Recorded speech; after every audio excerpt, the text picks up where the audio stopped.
자, 여러 가지 순열에서 이제 여러 가지 순열과 조합, 이제 경우의 수라고 할 수 있겠죠. 경우의 수의 마지막 중복 조합을 설명하도록 할게요. 근데 이제 몇몇 교재들은 조합과 이항 정리라고 해서 중복 조합과 이항 정리를 함께 설명을 하는데, 저는 이제 경우의 수라는 의미에서는 중복 조합까지가 끝이고, 이항 정리는 어떻게 보면 중복 조합 혹은 조합을 응용하는 단원이라서 별개의 단원으로만 일단 생각을 할게요. 자, 그러면 여기서 중복 조합과 이항 정리 중 중복 조합, 마지막 이제 순열과 조합을 설명할 건데, 여기 이제 미리 제가 써뒀습니다. 순열과 중복 순열, 그리고 조합과 중복 조합은 결국 다 비슷한 거예요. 전부 다 뭐죠? n개 중에서 r개를 뽑는 방법의 수다라는 것은 똑같아요. 근데 그 중에서 중복 순열이나 순열이나 중복 순열은 당연히 순서를 생각을 해서 뽑는 것을 의미하고요. 그러면 조합과 이번에 배우는 중복 조합은 당연히 조합이니까 순서를 생각하지 않고 뽑겠다라는 게 나오게 되겠죠. 그리고 중복이라는 단어가 들어가 있는 중복 순열과 중복 조합은 그냥 일반적인 순열과 조합과의 차이는 중복을 허용해서 뽑느냐, 또는 그 말이 뭐 복원 추출이란 말이 있느냐 없느냐, 그런 거를 가지고 구분을 할 수 있어요. 자, 각각의 기호는 뭐라고 제가 설명을 했었죠? 앞에 이제 수학 하에서 배웠던 걸로 먼저 설명을 하자면, 순열은 NPR이라고 배웠고요. 중복 순열은 이제 중복 순열 같은 경우에는 뭐 n의 r승 할 수도 있지만 일부러라도 nπr이라는 표현을 익혀두려고 했었죠. 조합은 NCR이라고 역시 수학 하에서 배웠어요. 그럼 중복 조합은 NH의 R이라고 표현을 하게 됩니다. 그럼 우리는 이제 그 NHR을 계산하는 방법을 이제 배우러 가야 되겠네요. 일단 얘는 뭐겠죠? 서로 다른 n개 중 r개를 뽑는데 순서는 생각하지 않고 그냥 뽑기만 할 것이며, 중복 가능해서 뽑았던 거 다시 한번 뽑아도 상관없습니다 라고 하게 될 거예요. 그걸 이제 NHR로 표현을 해본 건데, 먼저 얘를 계산을 하는 방법부터 설명을 할게요. 그리고 나서 예시를 들어가면서 중복 순열과 중복 조합 기타 등등등을 정리 한번 해보도록 합시다. 자, NHR이라고 하는 녀석은 일단 공식을 먼저 알려주자면 N 플러스 R 마이너스 1 C 조합으로 R로 계산하세요 라고 배우게 될 거예요. 자, 얘가 왜 그렇게 설명이 될 수밖에 없는지를 지금부터 하나의 예시를 들어서 설명을 해주도록 할게요. 자, 어떤 예시를 들어볼 거냐? 일단 서로 다른 n개 중에 중복을 허용하되 순서는 상관하지 않고 뽑는 거다 보니까 이제 뽑힌 횟수만 생각을 하면 되겠죠. 자, 예시 문제 A와 B와 C 세 개의 문제가 있어요. 그때 중복을 허락해서 예를 들어서 6개를 뽑는다, 그런 방법의 수를 구하시오. 뽑아서 나열이 아니니까 그냥 뽑기만 하는 거니까 순서는 생각하지 마세요 라는 의미겠죠. 자, 이거를 일단 기호로는 3H에 6, 그래서 둘이 더하면 9니까 9 빼기 1 C에 6으로 계산해서 8C에 6이죠. 얘를 이제 계산하면 될 거예요. 그러면 왜 이렇게 나오는지를 이제부터 설명을 해보자면, 자, 3개 중에서 6개를 뽑는다라고 했어요. 제가 순서는 상관없다라고 했죠. 그래서 이거를 이렇게 한번 생각해 봅시다. A의 투표함이 있고요, B의 투표함이 있고요, C의 투표함이 있는데 각각 몇 번 뽑혔는지만 나타내기 위해서 동그라미로 표현을 해보도록 할게요. 만약에 예시로 A를 3번, B를 2번, C를 1번 뽑는다라고 생각을 해봅시다. 이렇게 표현할 수 있겠죠?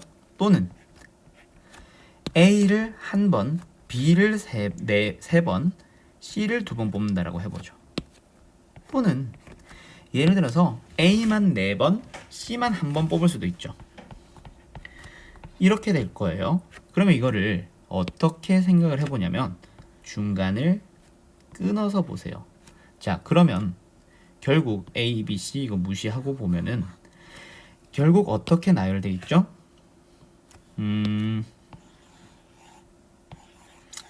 이 경우들을 잘 보면 분명히 동그라미가 잠깐만, 마지막 게 하나가 부족하다, 그쵸? 자, 마지막 경우는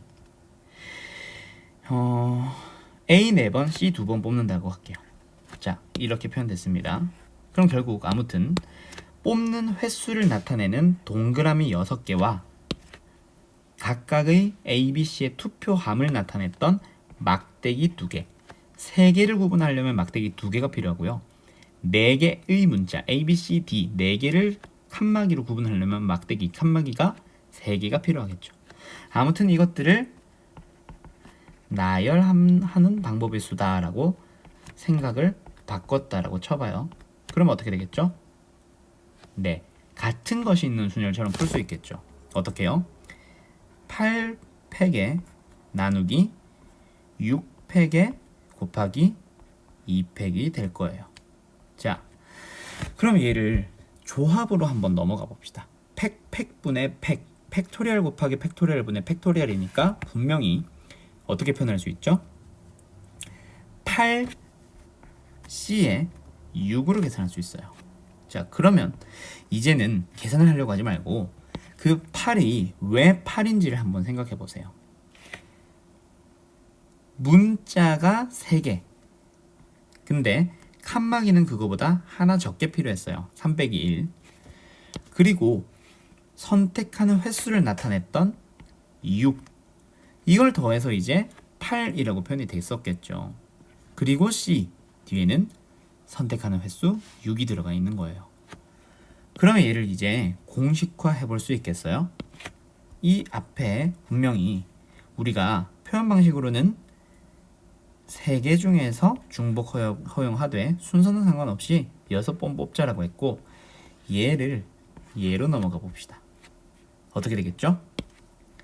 N, H의 R은 N 더하기 R, 그리고 하나 적은 거. 왜 하나 적죠? 칸막이는 N개보다 하나 적으면 되니까 N-를 표현하기 위해서였던 거죠. 그리고 C에 R로 표현을 하게 되는 겁니다. 이제 왜 이런 계산이 나온 건지 이해하셨나요? 자, 그러면 이제 예시 문제를 바로 한번 들어가 보도록 할게요. 중복조합의 대표적인 예시. 자, A, B, C, D 중복을 허락해서 7개를 뽑겠다라는 굉장히 심플한, 누가 봐도 중복 조합인 그런 예시를 먼저 들어보면, 이거는 이제 공식을 이제 설명하기 위한 예시예요. 4개 중에서 중복 허락합니다. 몇 개를 뽑죠? 7개를 뽑죠.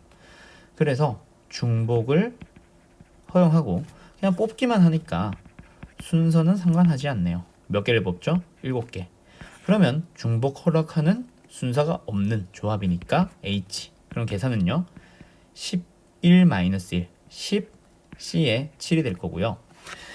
그 다음에 이제 수학 하 조합에서 뒤에 게 조금 큰 경우에 10C에 둘이 뺀 거 3으로 계산하라는 거 배웠었죠?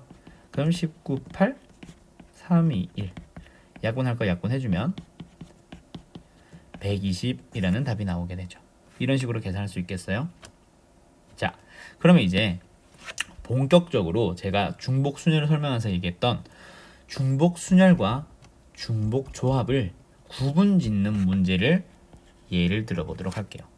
자, 이렇게 하지 말고 수업 때 하는 것처럼, 자, 우체통이 3개가 있습니다. 거기에 편지들을 넣는다고 생각을 해볼게요. 다시. 자, 우체통에 편지를 7개 넣는다라고 생각을 해볼게요. 5개, 6개, 7개. 자, 근데 1번 첫 번째 문제로는 다른 우체통 그리고 같은 편지지. 편지라고 할게요. 다른 우체통 3개, 똑같은 편지 7개. 자, 얘를 나눠 넣는 경우를 한번 생각해 볼 거고요. 두 번째, 다른 우체통에 서로 다른 편지 7개를 나눠 넣는 경우가 있어요. 이 두 가지를 한번 예를 들어 보도록 할게요. 자, 이런 문제를 풀 때 저는 이제 항상 어떻게 설명을 하냐면 수가 2개 등장했으니까 3의 7인지 3개 중 7개를 뽑는 건지 7개 중 3개를 뽑는 건지를 먼저 떠올리라 그래요. 둘 중에 뭐가 맞을까요? 3개 중 7개를 뽑는 게 맞겠죠. 7개 중 3개를 뽑는 거는 편지 7개 중에서 3개만을 선택을 하겠다는 얘기니까 편지 7개 중에 3개만 선택해서 뭘 하는 게 아니잖아요. 이 문제는 우체통 3군데에다가 편지 7개를 모두 나눠 넣는 거니까 얘가 아니라 3개 중 7개, 우체통 3개를 7번 선택해서 선택할 때마다 편지를 넣겠다라고 먼저 생각을 하는 거예요. 그래서 제가 수업 때 어떤 얘기를 하냐면 순열이다, 조합이다 이걸 먼저 생각을 하지 말고 실제 그 상황을 생각을 해보라고 하잖아요. 이게 순열 조합을 떠나서 3개 중 7개 선택이 맞는지 7개 중 3개 선택이 맞는지 그걸 먼저 설명하라는 얘기입니다. 아무튼 3개 중에 7개를 선택을 하겠다. 근데 과연 중복을 허락하나요? 네, 허락하는 거죠. 우체통 3개에다가 편지를 7개 나눠 넣기 위해서는 뭐 한 우체통이 2번 이상 선택돼야 그래야 7개 다 뽑는 거잖아요.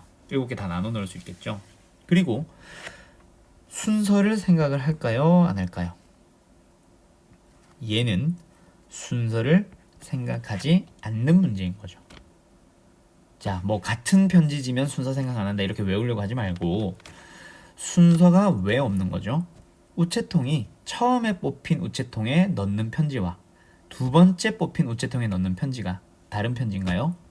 똑같은 편지이기 때문에 몇 번 뽑히는지만 중요한 거지 몇 번째에 뽑히는지는 전혀 중요하지 않아요. 그래서 중복 가능한 순서 없는 조합이니까 중복 조합이 되는 거고요. 그럼 밑에 거는 역시 우체통 3개를 7번 뽑아주면 되겠죠. 근데 이번에는 역시 우체통이 개수가 적으니까 당연히 중복 허용하겠죠. 그리고 순서는 생각을 하게 되는 겁니다. 왜요? 서로 다른 편지다 보니까 첫 번째 뽑혔을 때는 A라는 편지를, 두 번째 뽑혔을 때는 B라는 편지를 전혀 다른 편지잖아요. 그래서 얘는 파이로 계산을 하게 되는 거죠. 그러면 이제 계산하는 거는 생략하도록 할게요. 이런 식으로 이제 중복 순열이냐 중복 조합이냐를 반드시 구분을 해야 되고요.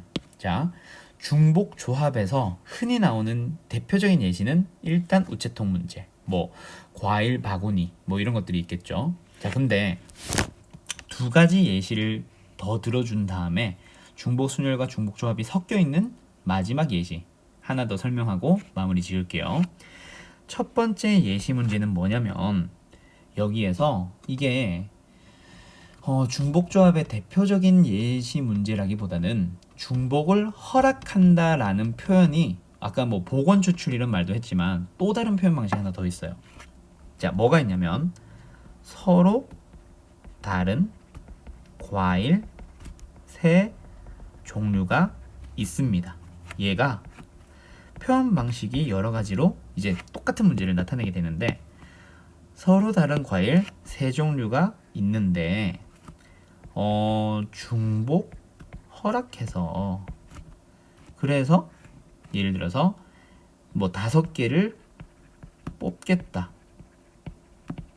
그런 방법을 쓰면 뭐가 되겠죠? 서로 다른 과일 종류 세 종류가 있어요. 서로 다른 과일이 세 종류가 있는데 중복을 허락해서 5개를 뽑는다. 뭐 괄호 열어서 단 같은 과일들은 서로 구분하지 않는다. 뭐 이런 표현이 있다고 쳐봐요. 그러면 세 종류의 과일들을 중복을 허락을 합니다. 그 다음에 똑같은 과일들은 구분을 하지 않는다라고 했으니 그걸 이제 뽑을 때 어떻게 하면 되겠죠? 5개를 뽑아주면 되겠죠. 그쵸? 첫 번째 뭐 과일이 뭐 예를 들어서 사과, 배, 뭐 귤 이렇게 있다 치면 처음에 사과를 뽑는 거나 세 번째 사과를 뽑는 거나 똑같은 사과를 뽑는 거니까 순서는 상관하지 않아도 되겠죠. 그래서 중복 조합으로 들어가는 겁니다.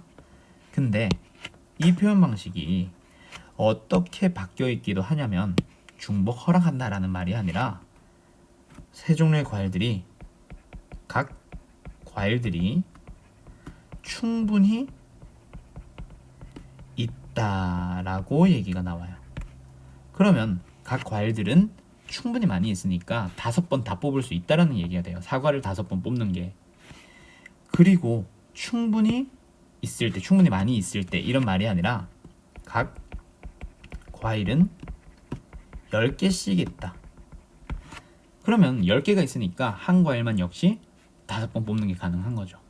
이런 식으로 뽑는 개수보다 더 많은 뭐 이런 식으로 주기도 하고 또는 각 과일은 뭐 5개씩 있다 라고 하면서 5개 뽑는데 5개씩 있으니까 한 과일을 몽땅 다 뽑는 게 가능하다 뭐 이런 얘기를 하기도 해요. 그런 표현 방식들이 중복 가능하다라는 표현이니까 잘 익혀두도록 하세요. 얘는 순열에서도 역시 뭐 필요할 수 있어요. 자, 그 다음에 얘는 이제 표현 방식에 대한 예시였다면 다음으로는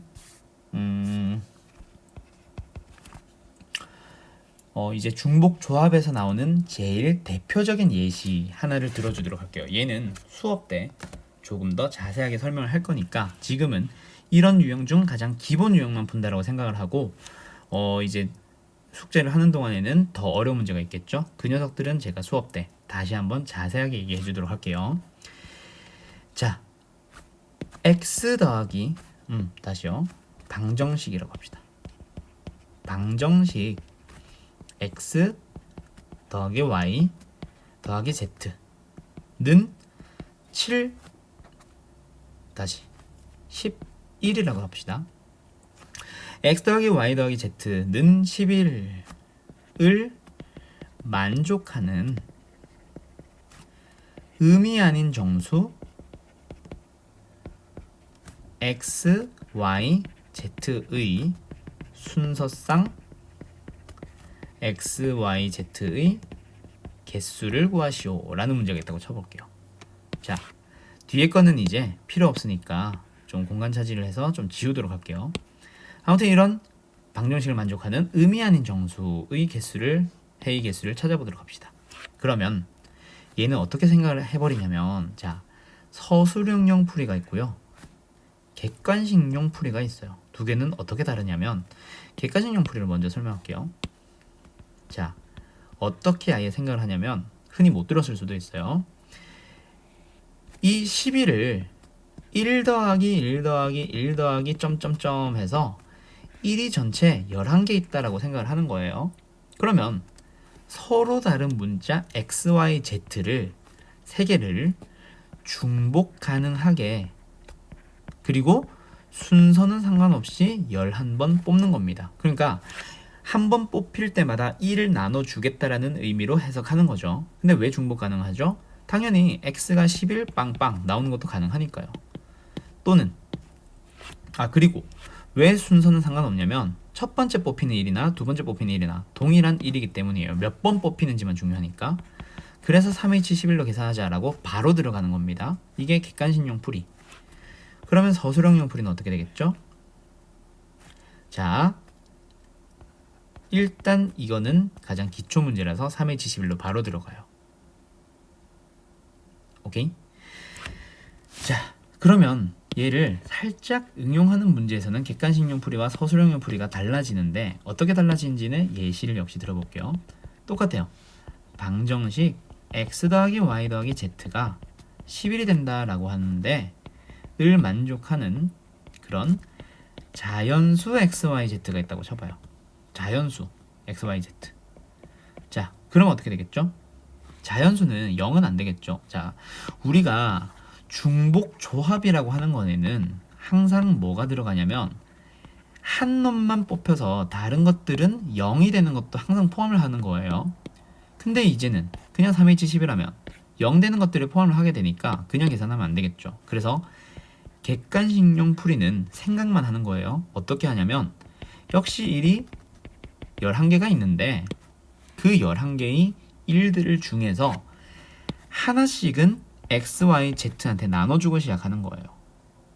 그러면 하나씩은 미리 받았으니까 1에서부터 출발하게 되고 0은 절대로 나올 수 없겠죠. 하지만 그 이후에는 안 뽑히더라도 그냥 1이라는 해가 된 거고 그거는 자연수 순서상을 만족하니까 얘는 서로 다른 3개의 문자 X, Y, Z를 8번만 더 뽑아주는 겁니다.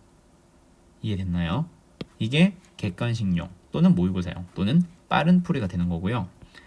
하지만 서술형에는 이렇게 말로 설명할 수 없기 때문에 서술형에서는 어떻게 하냐면 0을 가져도 되는 새로운 문자로 치환을 하는 거예요. 그러니까 x라는 수는 어떤 0이 될 수 있는 또 다른 x'에다가 미리 1을 더해놨다. 즉 x를 x' 플러스 1로 치환을 하는 거예요. 그럼 마찬가지 y는 y' 플러스 1, z도 z' 플러스 1. 그러면 이 방정식이 뭐가 되는 거죠? x' 플러스 1, y' 플러스 1, z' 플러스 1이고 이제 x', y', z'은 0이 돼도 되죠. 얘가 x고 얘가 x고 y고 얘가 z니까. 됐나요? 그럼 얘가 11이 되는 거다. 그러면 이제 이항에서 계산을 해주면 x' 플러스 y' 플러스 z'은 얼마죠? 8. 근데 x', y', z'은 아까처럼 음이 아닌 정수가 되겠죠. 그러면 3H8로 색깔 바꿀게요. 3H8로 계산하면 된다. 이거는 기본적인 중복조합 문제로 풀 수 있다 그랬죠. 이해됐나요? 이게 서술형용 풀이에요.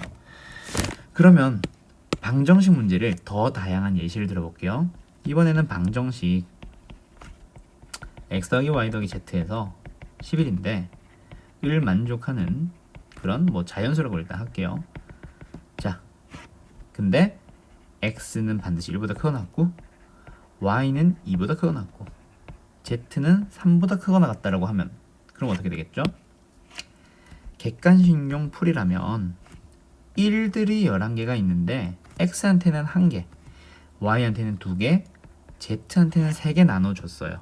그럼 몇 개? 6개는 나눠줬으니 이제 5개만 더 나눠주면 되겠죠? 그래서 3H에 5로 푸는 것 생각만 하고 나서 그게 객관식용 풀이고요. 서술형용 풀이는 x 대신에 x' 플러스 1을 쓰는 겁니다. 얘는 0 가져도 되죠. 그럼 y는요? y' 플러스 2라고 잡아주면 되고 z는 z' 플러스 3이 되니까 방정식 자체가 이제 바로 이항을 시켜버리면 1 넘어갔고 2 넘어갔고 3 넘어갔으니까 5가 되겠죠. 그러면 이제 기본 문제 얘들은 0 가져도 되니까 3H에 5라고 풀게 되는 겁니다. 역시 계산은 동일하겠죠. 자, 이런 방정식 문제들이 대표적인 예시고요. 자, 마지막 한 가지 유형만 더 설명하고 마지막 함수의 개수 설명하도록 할게요. 자, 이번에는 방정식 어떤 방정식? x 더하기 y 더하기 z는 11이에요. 근데 세 홀수 x, y, z라고 생각해 봅시다. 물론 뭐 x는 홀수, y, z는 짝수 이런 것도 포함이에요. 그러면 이제 어떻게 하면 되느냐? 객관식용 풀이는 어떻게 가는 거냐면 일단 홀수 자연수라고 할게요. 홀수 자연수니까 일단 x, y, z한테 뭐 나눠줘야 되죠? 네, 1을 하나씩 나눠주고 시작해야 되겠죠. 근데 그 다음은 만약에 x가 1을 받았어요. 그 다음 홀수로 가고 싶어. 그럼 얼마를 더 받아야 돼요? 3으로 가기 위해서는 2. 3 됐다 치자. 그러면 이제 또 얼마를 받아야겠죠? 다음 홀수 가려면 역시 3 플러스 2. 그래서 5가 나와야 되죠. 그러면 이제 얘는 어떻게 생각을 하느냐. 1들만 가지고 쫙 나눠주는 게 아니라 일단 기본적으로 나눠줄 1들을 만든 다음에 그 다음에는 8 남았죠? 8을 2가 4개짜리라고 생각하는 거예요. 그러면 이제 1, 3개는 나눠줬으니까 이제 뭐 하면 되죠? 그 서로 다른 3개의 문자 XYZ한테다가 중복조합으로 나눠주면 되는데 2를 나눠줄 거니까 몇 번만? 4번만 더 나눠주면 되는 겁니다. 이해됐나요? 그럼 이제 서술형용 풀이는 어떻게 되느냐?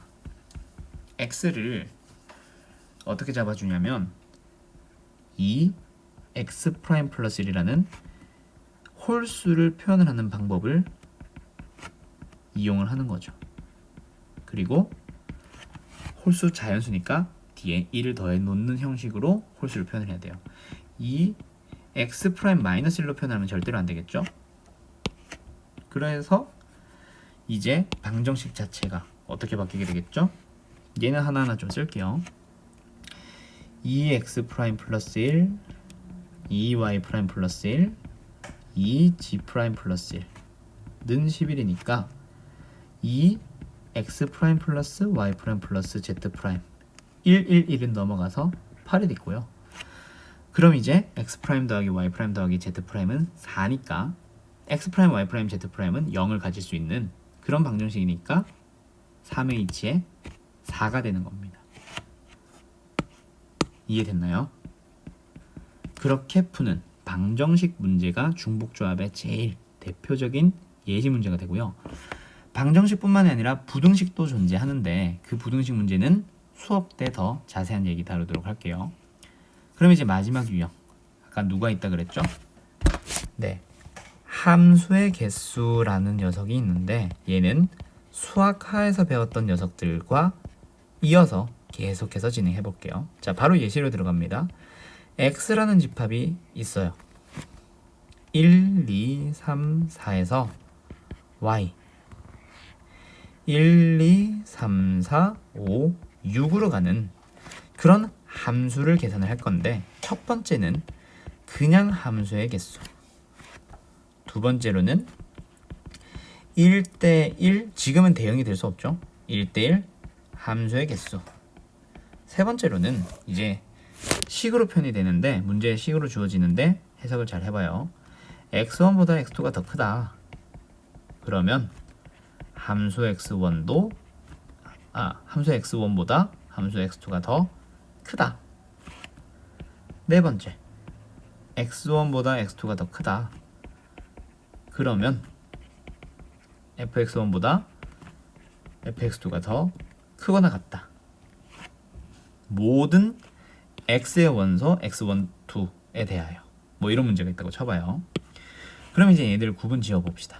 함수의 개수는 우리가 수학 하에서는 어떻게 표현을 하기도 했었냐면 1이 갈 수 있는 경우의 수 6가지, 2가 갈 수 있는 경우에서 6가지, 3이 갈 수 있는 경우 6가지, 4가 갈 수 있는 경우 6가지 해서 6의 4승입니다 라고 표현을 하기도 했을 거예요. 맞죠? 그래서 수학 하에서는 6의 4승이라고 생각을 해왔었겠지만 이제는 다르게 생각을 해볼 거예요. 나머지 4개를 다 구분을 하기 위해서인데 그건 어떻게 생각하냐면 정의역의 입장에서 생각을 하는 게 아니라 공역의 입장에서 생각을 하는 거예요. 어떻게? 6개의 공역이 있는데 대응 받은 녀석을 우리는 뭐라 부르죠? 네, 치역이라 부르게 되겠죠. 6개의 공역의 원소들 중 4개의 치역의 원소들을 고르는 거예요. 근데 그냥 일반적인 함수라면 누구한테서 대응받았는지에 따라 처음에 뽑히면 1한테서 세 번째 뽑히면 3한테서 대응받았다고 생각하면 뽑히는 순서에 따라 분명히 다르니까 순서 고민을 해야 되겠죠. 두 번째, 1이 1한테 갔다 그래서 3도 1한테 가지 못하는 거는 아니잖아요. 1을 2번 이상 뽑아도 상관없어요. 중복 허용하네요. 그래서 6파의 4라서 6의 4승으로 계산을 하라는 겁니다. 자, 앞에서 중복 순열 할 때 뭐라 그랬죠? 일부러라도 파이로 계산을 해보자 라고 했었잖아요. 그래서 6파의 4가 되는 거고, 얘가 수학 하에서는 그냥 6의 4승으로 계산을 해왔던 거죠. 자, 그럼 이제 1대1 함수는 수학 하에서 했던 거긴 한데, 다시 한번 생각해보면 역시 공역의 원소 6개 중에 치역의 원소로 변화하는 4개를 골라주면 되죠. 1대1이다 보니까 절대로 중복해서 또 뽑았던 거 또 뽑으면 절대로 안 되죠. 그리고 두 번째, 함수의 개수는 기본적으로 순서가 있어요. 누구한테 대응받는지가 중요한 거니까 뽑히는 번째라고 해야 되나? 몇 번째에 뽑히는지가 반드시 중요합니다. 즉 순서를 생각하셔야 돼요. 그럼 뭐죠? 중복 허용하지 않는 그냥 순열이니까 P가 되겠죠. 얘는 수학하에서 했던 거라고 했죠. 자, 그 다음 3번도 역시 우리가 이제 수학하에서 이미 봤던 사람들도 많이 있을 거예요. 자, 얘는 일단 공역의 원소 4개 중 치역의 원소로 변화하는 4개를 골라보자 라고 하는 건데, 제가 순열과 조합의 정의를 할 때 순서를 생각을 하냐 안 하냐 라고 얘기를 했었죠. 그렇게 정의한 이유가 바로 함수의 개수 때문인데요. 함수의 개수 한번 생각해보면 분명히 아까 얘 설명할 때 함수의 개수는 당연히 순서가 있는 거다 라고 했어요. 그거는 이 3번 4번 문제를 푸는데도 변화는 없는데, 순서가 있기는 한데 이미 순서가 무조건 큰 원소는 큰 원소로 가세요, 대응하세요 라고 했어요. 그러면 만약에 1, 2, 3, 4를 뽑는다고 쳤을 때 당연히 1은 1로, 2는 2로, 3은 3으로, 4는 4로 가는 거니까 어떻게 되는 거예요? 순서가 이미 정해져 있는 거죠. 순서가 이미 정해져 있으니까 내가 뽑을 때의 순서를 생각할 필요는 없기 때문에 순서는 없는 것. 그리고 같은 곳으로 가면 안 되니까 중복 허용하지 않는 거예요. 그래서 조합이 되는 겁니다. 이해됐나요? 자, 그럼 이제 마지막 누구로 가보죠? 4번. 4번은 중복 허락하나요? 순서가 정해져 있나요? 정해져 있지 않나요? 6개 중 4개 뽑는데 순서는 정해져 있죠. 그래서 순서를 내가 고민할 필요는 없는 거예요. 이해됐나요? 자, 근데 아이고 너무 두껍다. 등호가 들어가니까 얘는 뭐겠어요? 같은 걸 뽑아도 된다는 얘기죠. x1이 뭐 예를 들어 3으로 갔어요. 근데 x2가 3으로 가면 안 되나요? 가도 상관없거든. 즉 중복이 허락되는 겁니다. 누구에 의해서? 이 등호에 의해서. 이해됐나요? 그래서 뭐가 되겠죠? 중복 허락하는 순서 없는 조합이니까 중복 조합으로 계산하라는 거예요. 이 4가지를 명확하게 이제 앞으로 구분을 해서 풀 수 있겠네요. 여기까지가 기본적인 중복 순열과 중복 조합 전체 한번 정리해 본 겁니다. 자, 여기서 끝이라고는 생각하지 마세요. 훨씬 더 활용되는 문제들이 많이 있고, 그거는 수업 중에만 이제 제가 수업을 하면서 직접 다룰 거니까 더 자세한 내용들은 수업 때 얘기를 하도록 하고, 기본적인 개념 정리는 여기서 마무리 짓도록 할게요.